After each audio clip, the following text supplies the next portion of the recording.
সিলেটের বিয়ানীবাজার পৌরসভা এলাকার 450 পরিবারকে পবিত্র রমাদানে খাদ্য সামগ্রী ও নগদ অর্থ প্রদান করেছে আলহাজ বাজিদুর রহমান অ্যান্ড সন্স ট্রাস্ট। শনিবার বিশিষ্টজনের উপস্থিতিতে মহতী এই উদ্যোগ বাস্তবায়ন করা হয়। বিস্তারিত জানাচ্ছেন সিনিয়র রিপোর্টার এম হাসানুল হক উজ্জ্বল। ক্যামেরায় ছিলেন অরুণ বৈদ্য। সিলেটের বিয়ানীবাজার উপজেলার দরিদ্র মানুষদের মধ্যে মাসিক ভাতা প্রদানের মাধ্যমে বাজিদুর রহমান অ্যান্ড সন্স ট্রাস্ট তাদের কার্যক্রম শুরু করে। 2 যুগ থেকে এই কার্যক্রম অব্যাহত রয়েছে।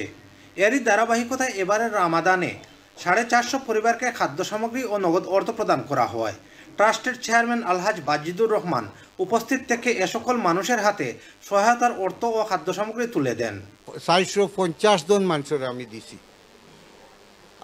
চাউল ডাল পিঁয়াজ সকলটা আল্লাহ কবুল করুক। আর সকলে আমার ট্রাস্টর মাধ্যমে কিছু যেখানে থাকি আমরা ট্রাস্টও দিবা ওই জন্যে আমিও ওগুলা আপনারা মালদের বাকিয়া দিমু। আমরা আসলে বিগত 20 বছর যাবৎ চলমান এই খাদ্য সামগ্রী বিতরণ রমজান মাসে আলহামদুলিল্লাহ আমাদের সাধ্য অনুযায়ী চালিয়ে যাচ্ছি। বাবা আমরা সেবা করেন, শীত আইলে আমরা ঠান্ডার কম্বল দেন, কাপড় দেন, আমরা সেবা করেন।